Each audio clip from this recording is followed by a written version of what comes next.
नमस्कार, आप देख रहे हैं 4 PM और मैं हूं आपके साथ निधि तिवारी। क्या मोदी को अमित शाह से खतरा है?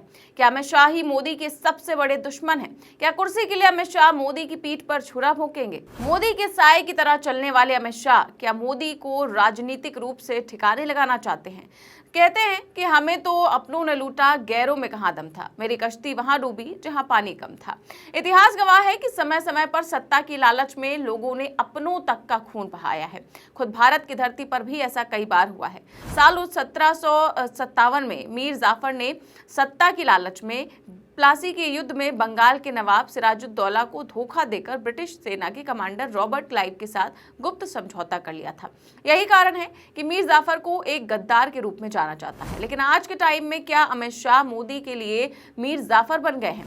अमित शाह जब सांसदों विधायकों की खरीद फरोख्त करके सरकार गिराते बनाते थे तो गोदी मीडिया शाह को भारतीय राजनीति का चाणक्य बुलाती थी, लेकिन आज उनको मीर जाफर कहा जा रहा है। तो आखिर ऐसा क्या हुआ है कि अमित शाह को आज मीर जाफर की तरह गद्दार बताया जा रहा है? और क्या सच में अमित शाह सत्ता पाने की लालच में इतने अंधे हो गए हैं कि वो मोदी को हटाने के लिए किसी भी हद तक जा सकते हैं?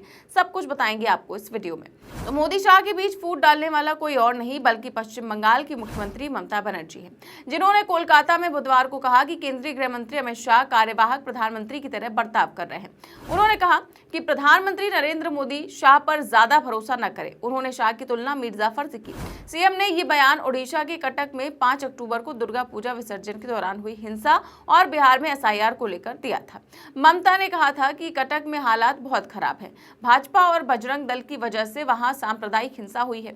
सीएम ममता बनर्जी ने कहा कि भाजपा और बजरंग दल के लोग देश को नुकसान पहुंचा रहे हैं। मैंने कई सरकारें देखी हैं, लेकिन इतनी घमंडी और तानाशाह सरकार पहले कभी नहीं देखी।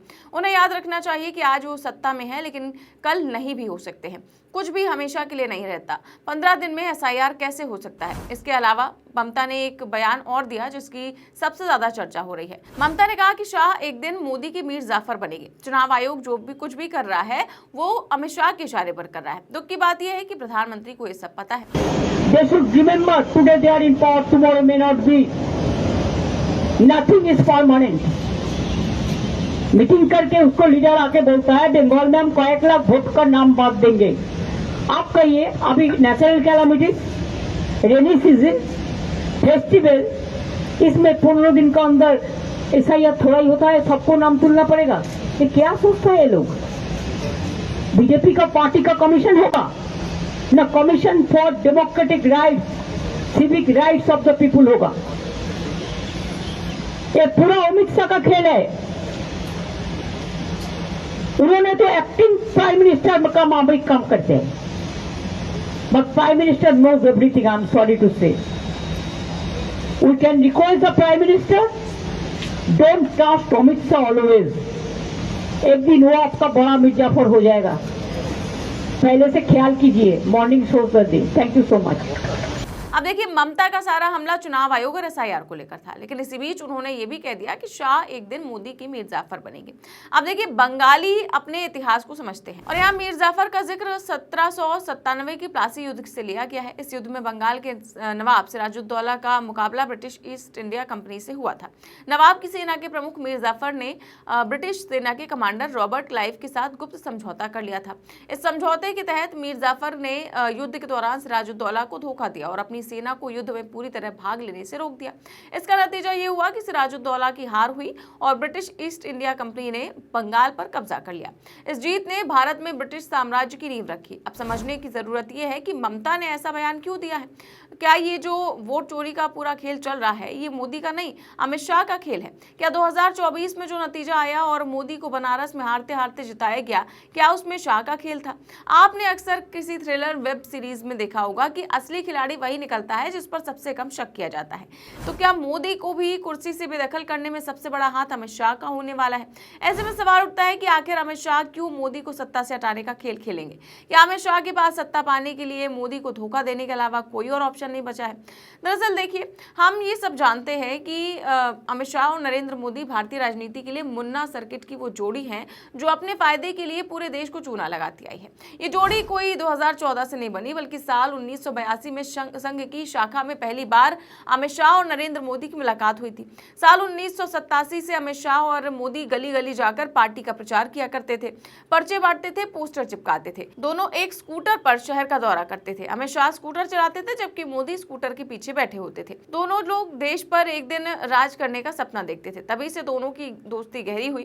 मुख्यमंत्री बनने के बाद मोदी ने अमित शाह को और अमित शाह ने मोदी को कई बार बचाया। दोनों एक दूसरे के कच्चे चिट्ठे अच्छे से जानते हैं। लेकिन आज सोचिए, बात यहां तक पहुंच गई है कि विपक्ष कह रहा है कि अमित शाह ही मोदी को धोखा दे सकते हैं। अब देखिए, मोदी जी 75 साल के पूरे हो चुके हैं, लेकिन वो है कि गद्दी छोड़ने का नाम नहीं ले रहे हैं, जबकि खुद ही ये रूल बनाए थे कि 75 वर्ष के बाद सक्रिय राजनीति से रिटायर हो जाना चाहिए। LK आडवाणी हो या फिर मुरली मनोहर जोशी, उनको पार्टी से निकालते वक्त मार्गदर्शक मंडल में डालने तक तो ये नियम लागू हो रहा था।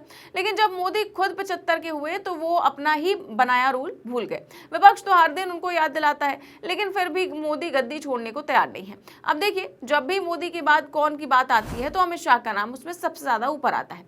अमित शाह देखा जाए तो वो वैसे तो मोदी से उम्र में छोटे हैं, लेकिन वो भाजपा में मोदी से भी ज्यादा सीनियर है, तो वो इसीलिए खुद को प्रबल दावेदार मानते हैं। लेकिन दिक्कत यह है कि भाजपा में और भी ऐसे कई बड़े राजनेता हैं जो अमित शाह को साइडलाइन करके खुद प्रधानमंत्री बनना चाहते हैं। और ये बात साफ है कि आज अमित शाह को जो कुछ भी पार्टी में वैल्यू मिली है उसमें मोदी का ही हाथ है। और कल को अगर नरेंद्र मोदी गए और गडकरी या योगी आदित्यनाथ के हाथ में पावर आई तो फिर समझिए कि अमित शाह को भी रिटायर होना पड़ेगा। ऐसे में अगर सबसे ज्यादा मोदी की जाने का डर किसी को है तो वो है अमित शाह। और मोदी मैजिक भी खत्म होता जा रहा है। ऐसे में अगर अमित शाह अभी प्रधानमंत्री पद की शपथ नहीं लेंगे तो वो काफी पीछे छूट जाएंगे। अब ऐसे में ममता बनर्जी अगर मोदी को आगाह कर रही हैं तो जाहिर है कि इसमें राजनीतिक षड्यंत्र होगा, लेकिन काफी हद तक सच्चाई भी छुपी है। और वैसे भी राजनीति में कोई किसी का स्थायी दोस्त या दुश्मन नहीं होता, सब कुछ वक्त और हालात पर निर्भर करता है। मोदी और शाह की जोड़ी को कभी भारतीय राजनीति की सबसे अटूट जोड़ी कहा जाता था, जिसने भारतीय जनता पार्टी को केंद्र की सत्ता तक पहुंचाया, विपक्ष को लगभग खत्म कर दिया और पूरे देश में एक नई राजनीतिक परिभाषा गढ़ी। लेकिन आज यही जोड़ी सवालों के घेरे में है। ममता बनर्जी जैसे नेता जब कहते हैं कि अमित शाह एक दिन मोदी की मीर जाफर बनेंगे तो ये महज एक राजनीतिक बयान नहीं बल्कि एक चेतावनी है। सालों से मोदी और शाह एक दूसरे की ताकत रहे हैं। मोदी की छवि और शाह की रणनीति ने भाजपा को चुनाव दर चुनाव ऐतिहासिक जीत दिलाई। लेकिन भाजपा के अंदर ही कई धड़े हैं जो इस बात को लेकर बेचैन है कि मोदी के बाद कौन, और इस कौन के खेल में शाह सबसे आगे खड़े रहना चाहते हैं। लेकिन पार्टी के भीतर ही ऐसे कई लोग हैं जो शाह के अंडर काम नहीं करना चाहते, जो शाह की दबाव वाली राजनीति से तंग आ चुके हैं। ऐसे में शाह के लिए सत्ता की कुर्सी पाना इतना आसान नहीं है। लेकिन अगर शाह कोई मीर जाफर वाली चाल चलते हैं तो उनके लिए कुछ संभावनाएं बन सकती हैं। पावर हासिल करने के बाद वो जिसको चाहे ठिकाने लगा सकते हैं। फिलहाल इस पूरे मामले को लेकर आप क्या सोचते हैं, हमें कमेंट बॉक्स में अपनी राय जरूर दें। चैनल को सब्सक्राइब भी करें और ज्वाइन भी करें। देश और दुनिया की तमाम बड़ी खबरें जानने के लिए देखते रहिए 4PM न्यूज नेटवर्क। नमस्कार।